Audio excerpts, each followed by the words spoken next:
pertama-tama marilah kita panjatkan puji syukur kehadirat Tuhan Yang Maha Esa bahwa pada kesempatan kali ini kita semuanya diberi kesehatan dan dapat mengikuti pembelajaran online.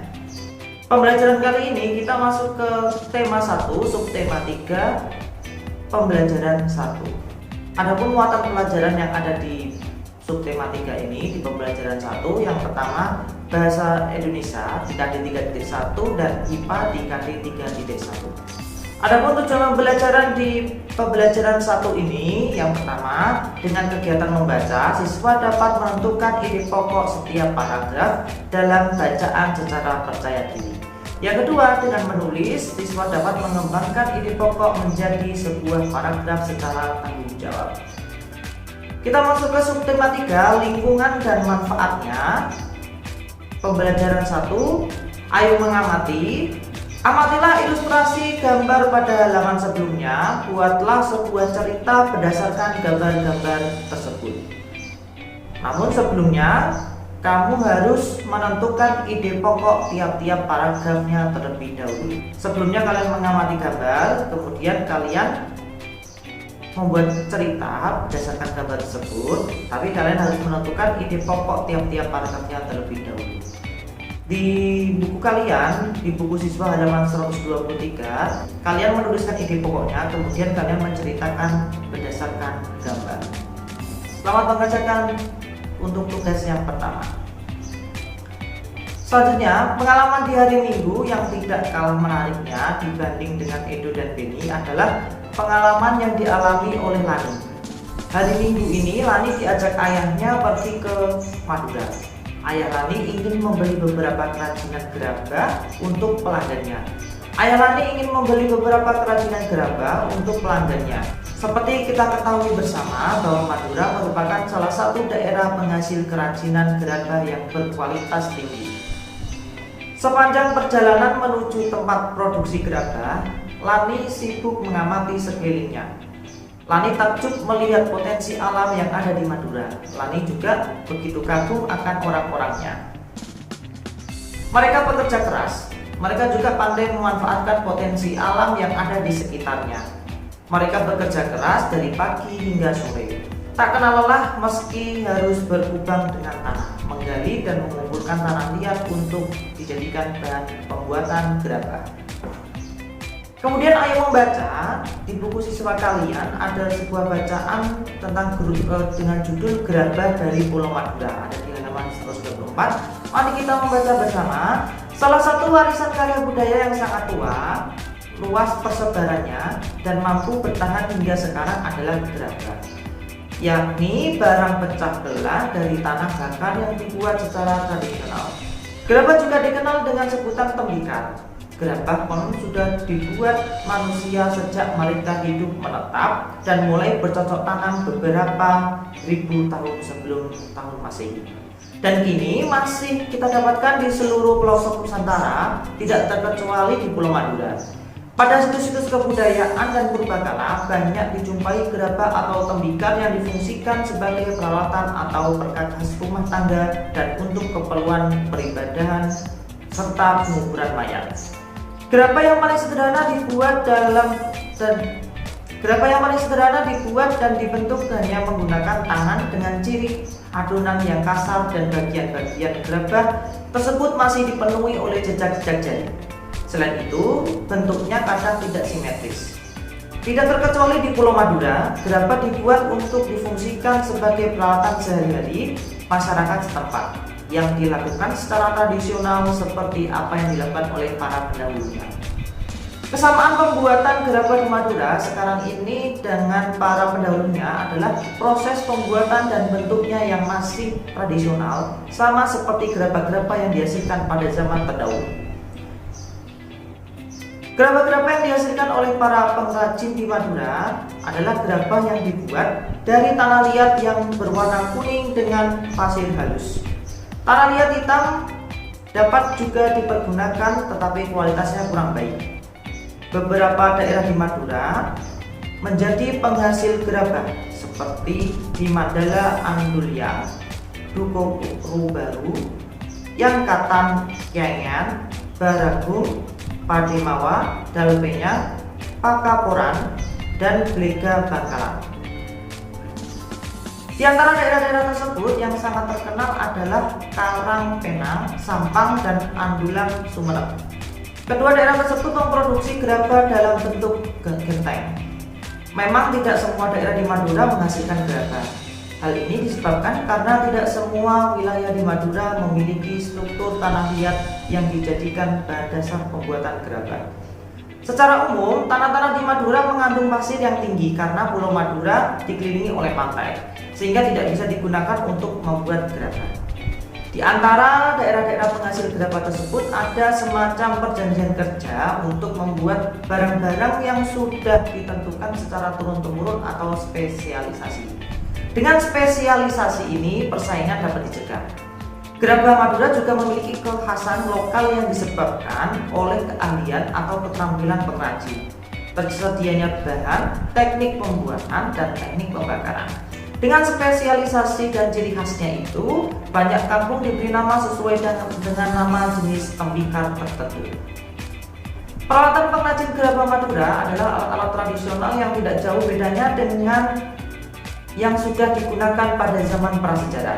Alat-alat umum adalah cangkul, linggis, ember, dan alat-alat khusus seperti berikut. Yang pertama, panembuk atau penumbuk berupa bulatan bertangkai untuk alat pembentukan bagian dalam. Kemudian yang kedua, panema atau penempa untuk pembentuk dan penghalus bagian luar berupa sekeping papan.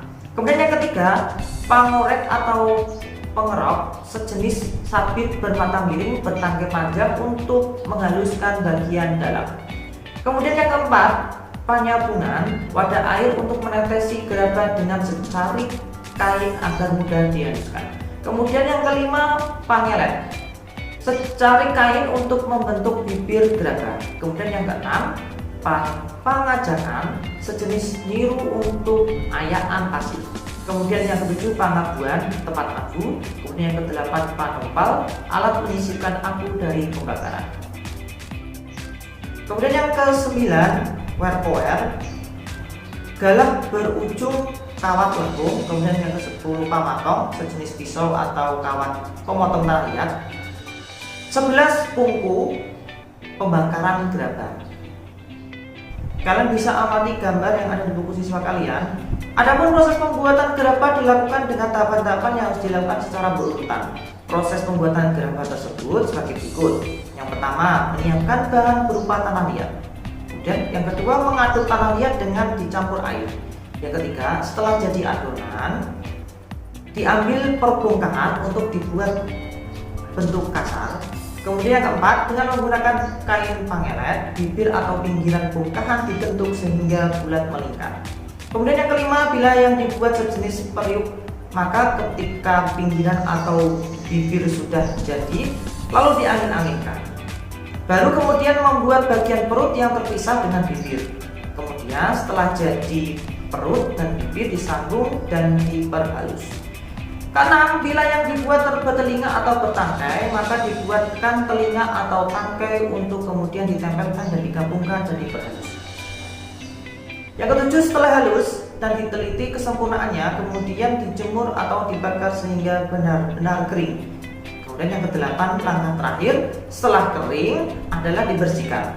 Namun untuk beberapa daerah ada yang masih menyempurnakannya dengan cat yang berasal dari lumpur.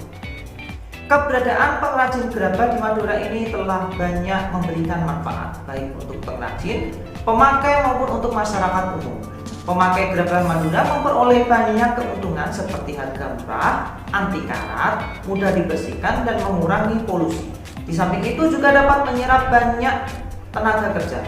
Kerajinan gerabah ini juga merupakan salah satu cara melestarikan warisan budaya yang telah turun-temurun. Mengingat manfaat-manfaatnya tersebut, maka pelestariannya perlu mendapat perhatian kita semua. Salah satu caranya dengan menjaga kualitas. Meski gerabah masih diproduksi, tetapi dalam perkembangannya dihadapkan pada produk-produk modern. Produk-produk modern tersebut tidak hanya proses pembuatannya yang modern, namun juga menggunakan bahan-bahan yang lebih praktis dan lebih tahan lama, seperti dari plastik, karet, besi, dan aluminium. Akibatnya, lambat laun menggeser keberadaan gerabah. Para pengaji pun terancam. Ayah menulis, berdasarkan bacaan di atas, temukan ide pokok masing-masing paragraf. Kalian bisa mencari ide pokoknya di masing-masing paragraf, kemudian kalian menuliskannya di buku tulis kalian masing-masing. Ayo, berarti kamu sudah bisa menemukan atau kamu sudah bisa menentukan ide pokok dari sebuah bacaan. Sekarang kembangkan ide-ide pokok berikut menjadi sebuah paragraf. Yang pertama, ide pokok tanah liat banyak kegunaannya. Kalian kembangkan menjadi sebuah paragraf. Kemudian yang kedua, proses pembuatan gerakan dari tanah liat. Kemudian ide pokok selanjutnya, macam-macam peralatan yang terbuat dari tanah liat. Selanjutnya di halaman 130 ada sebuah bacaan, Lani dan ayahnya sampai di tempat produksi gerabah. Di sana juga terdapat ruang pajang yang memamerkan berbagai hasil kerajinan gerabah. Bagi pelanggan yang akan membeli gerabah, tinggal menunjuk contoh gerabah yang dipamerkan di ruang pajang tersebut, untuk kemudian diambilkan sesuai dengan pesanan oleh pengrajin di tempat produksi atau gudang. Wah, hebat, kualitas gerabah-gerabah ini sangat baik, puji ayah Lani. Benar ayah, jadi bingung memilihnya karena semuanya bagus-bagus, kata Lani. Lani, memang harus begini. Kerajinan gerabah ini telah menjadi tumpuan nafkah masyarakat di sini. Jadi mereka pun mengerjakannya dengan sepenuh hati. Mereka benar-benar menjaga kualitasnya, mulai dari pemilihan bahan baku, proses produksi, finishing, pengemasan hingga sampai pemasarannya. Jika mereka mau mengerjakannya sembarangan, mereka lama-kelamaan akan kehilangan pelanggan yang pada akhirnya justru akan mematikan sumber penghasilan mereka. Jelas ayah Lani. Betul sekali ayah, kata Lani. Selanjutnya, ayo renungkan, pengrajin gerabah merupakan salah satu profesi yang ada di Indonesia. Para pengrajin tersebut bekerja keras untuk mencari nafkah untuk keluarganya.